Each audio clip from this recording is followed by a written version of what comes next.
Assalamualaikum warahmatullahi wabarakatuh. Selamat pagi anak-anakku semua. Pada pagi hari ini kita akan belajar lagi sejarah Indonesia. Tapi sebelumnya saya ucapkan selamat, kalian sudah naik di kelas 3 aliyah. Pada pagi hari ini pelajaran kita adalah akan mengambil materi sejarah tentang ancaman disintegrasi bangsa. Dalam pembelajaran ini, tujuan pembelajarannya adalah yang pertama adalah menganalisis berbagai pergolakan daerah yang terjadi di Indonesia pada tahun 1948 hingga tahun 1965.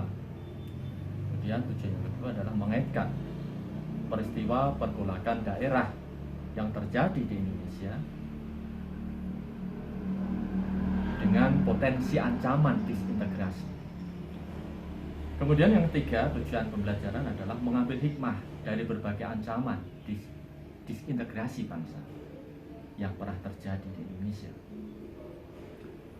Untuk itu, anak-anakku semua, silahkan kalian menyimak slide kami berikutnya.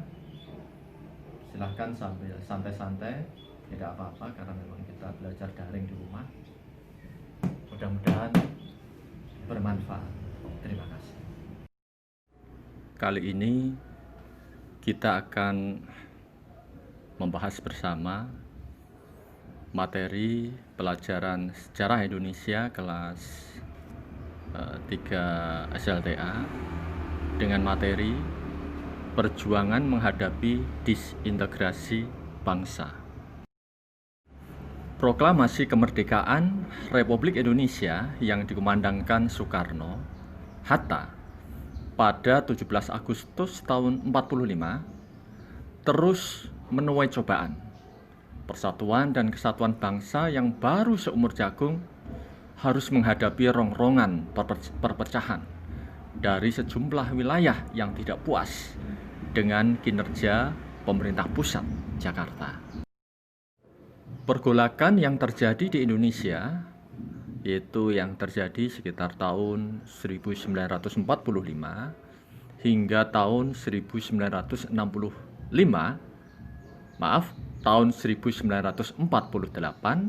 hingga tahun 1965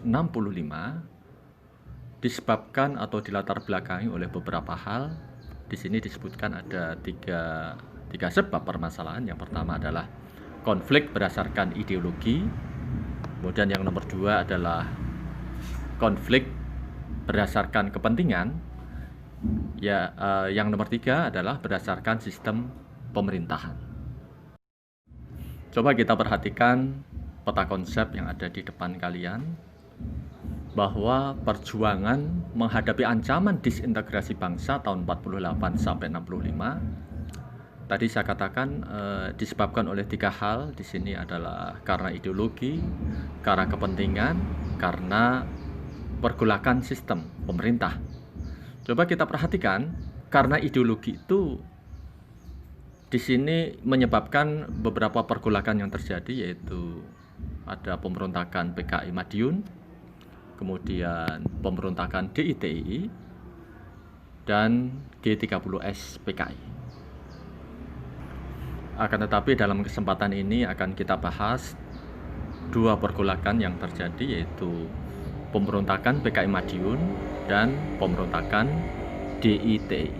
Kemudian kita masuk kepada tujuan pembelajaran. Setelah mempelajari uraian ini, diharapkan kamu dapat yang pertama menganalisis berbagai pergolakan daerah yang terjadi di Indonesia, yaitu yang terjadi pada tahun 48 sampai tahun 65. Nomor dua, mengaitkan peristiwa pergolakan daerah yang terjadi di Indonesia dengan potensi ancaman disintegrasi. Dan yang ketiga adalah mengambil hikmah dari berbagai ancaman disintegrasi bangsa yang pernah terjadi. Disintegrasi bangsa. Apa sih sebenarnya disintegrasi? Kalau kita melihat, disintegrasi itu kebalikan daripada integrasi. Integrasi adalah satu kesatuan bulat yang utuh, itu integrasi. Jadi satu utuh itu adalah integrasi. Tapi kalau disintegrasi, kalau kita perhatikan adalah perpecahan atau hilangnya persatuan suatu bangsa yang mengakibatkan perpecahan bangsa itu sendiri. Ini adalah disintegrasi.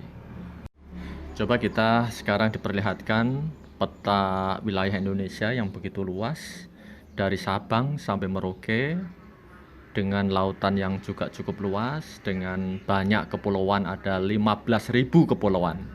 Betapa luasnya bangsa dan negara Indonesia itu.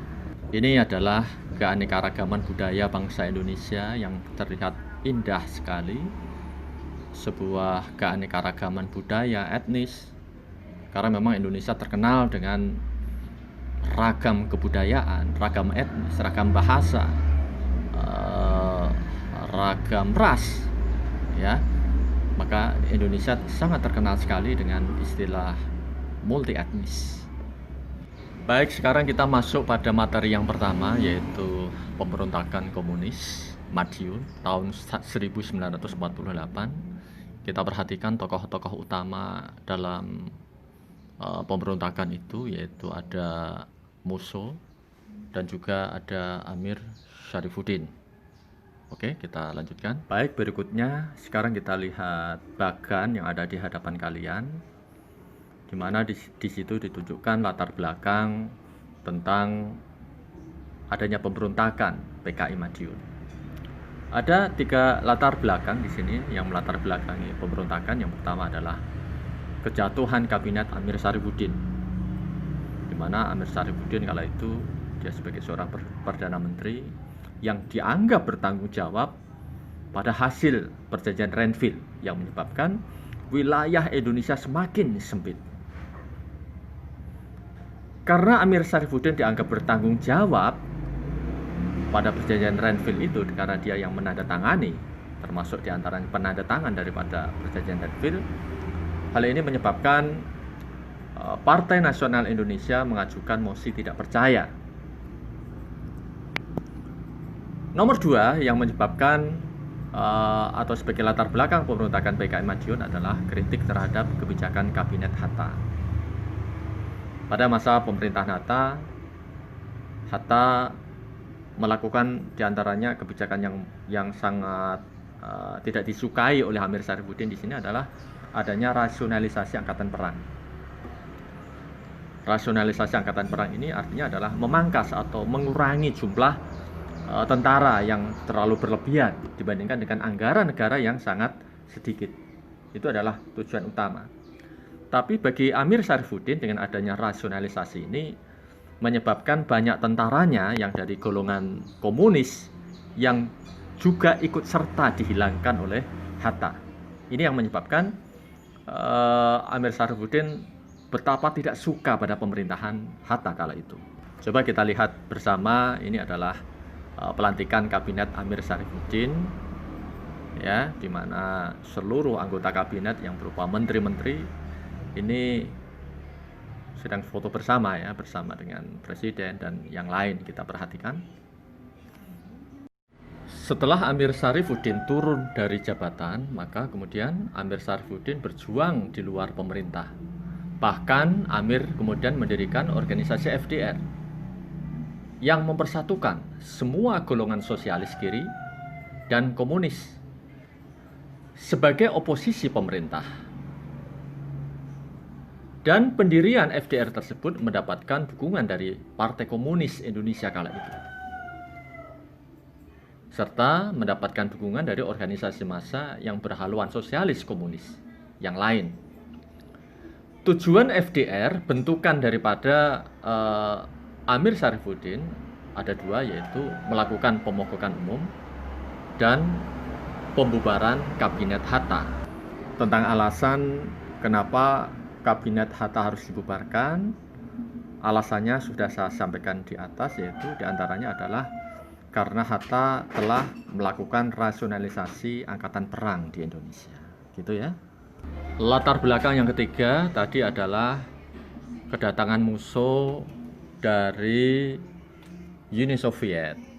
Jadi yang namanya Musso ini dulunya adalah seorang tokoh komunis di Indonesia, tapi pada tahun 1926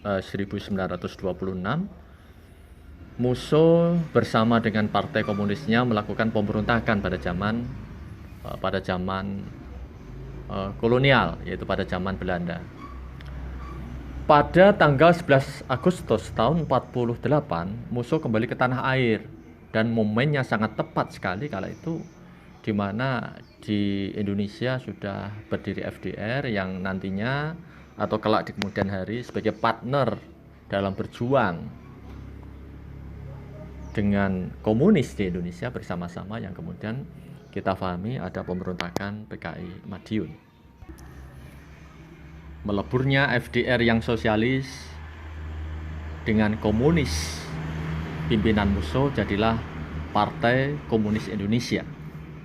Pada tanggal 18 September tahun 1945, Musso memproklamirkan negara Soviet Indonesia. Kita perhatikan Muhammad Hatta sedang menginspeksi pasukan Angkatan Perang Indonesia, di mana dalam kebijakan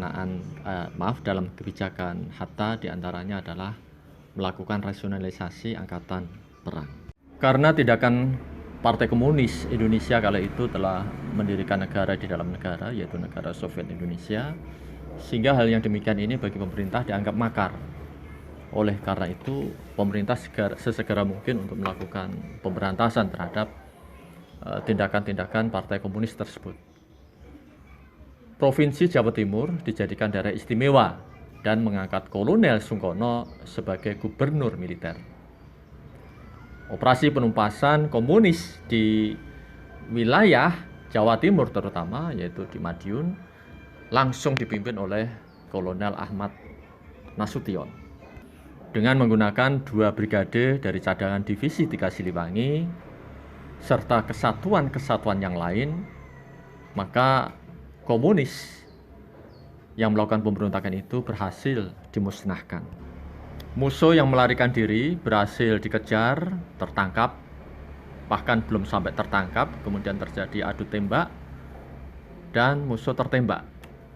Menurut beberapa riwayat, kemudian Musso dibawa ke alun-alun Ponorogo kalau tidak salah, kemudian jasadnya dibakar.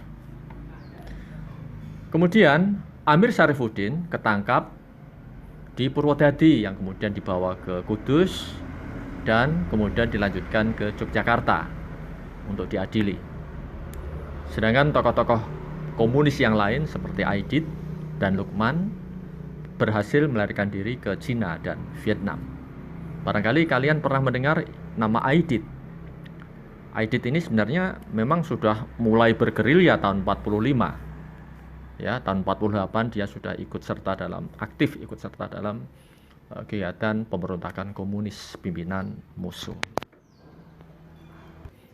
Kita lihat gambar-gambar di sini ada Musso yang diusung setelah dia meninggal, kemudian ada fotonya, kemudian Amir Syarifuddin juga digiring oleh banyak pihak di sini termasuk tentara dan rakyat.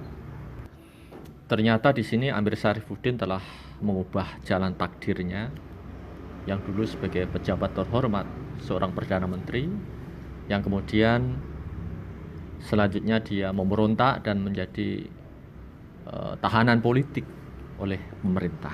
Ini adalah pemberontakan DITII.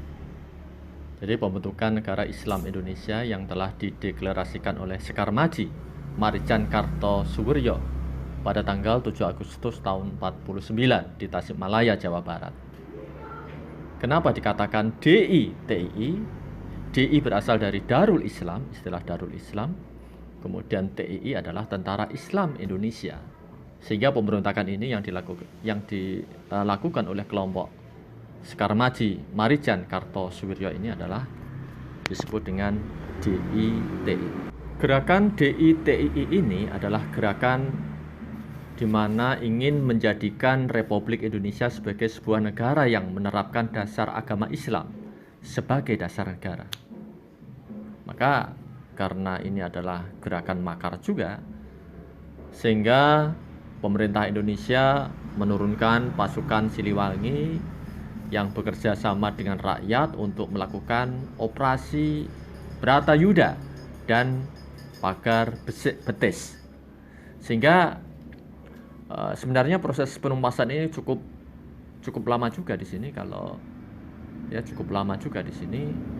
Kalau tadi disebutkan tanggal 7 Agustus 49 ini adalah pendirian DITI sampai kemudian tahun 62 Kartosoewirjo berhasil ditangkap oleh pasukan Siliwangi. Pemberontakan DITI yang lain terjadi juga di Jawa Tengah yang dipimpin oleh Amir Fattah, kemudian di Kalimantan Selatan oleh Ibnu Hajar, kemudian DITI juga ini berkembang sampai ke wilayah Aceh yang dipimpin oleh Daud Beu Reweh. Coba kita pahami bersama DITI di Aceh, di mana dilatar belakangi oleh pada tahun 1950 pemerintah menetapkan wilayah Aceh sebagai bagian dari provinsi Sumatera Utara. Kalau demikian, Aceh bukan lagi sebagai provinsi kala itu, tapi kemudian berubah statusnya seperti hanya karesidenan, pada tingkat karesidenan saja. Para ulama Aceh yang tergabung dalam Persatuan Ulama Seluruh Aceh atau PUSA menolak hal ini. Bagi mereka, pemerintah terlihat tidak menghargai masyarakat Aceh yang telah berjuang membela republik ini. Untuk itu, tanggal 20 September tahun 1953, tokoh kenamaan Aceh, Teuku Daud Beu Reweh. Coba kita pahami gelar Teuku. Kalau Tengku itu adalah para alim ulama yang sangat paham tentang agama Islam, seorang kiai kalau kita orang Jawa mengatakan. Tapi kalau Teuku ini adalah golongan orang-orang bangsawan. Ya, jadi Teuku Daud Beu Reweh memproklamirkan diri sebagai bagian negara Islam Indonesia di bawah pimpinan Imam Besar Kartosoewirjo. Pemberontakan DITI Aceh berlangsung 9 tahun. Sekitar Desember tahun 1962, pemerintah menumpas kelompok pemberontak ini lewat perundingan atau musyawarah kerukunan rakyat Aceh yang diprakarsai oleh Panglima Komando Militer 1, yaitu Kolonel M. Yasin kala itu. Jadi pemerintah diantaranya adalah mengakomodir keinginan rakyat mengembalikan Aceh menjadi berstatus sebagai provinsi lagi. Terus bagaimana posisi Daud Beu Reweh ini? Posisinya dia mendapatkan pengampunan dari pemerintah. Demikian slide ataupun video yang telah kita pelajari bersama, mudah-mudahan bermanfaat untuk memahami tentang sejarah perjalanan bangsa Indonesia di masa lalu.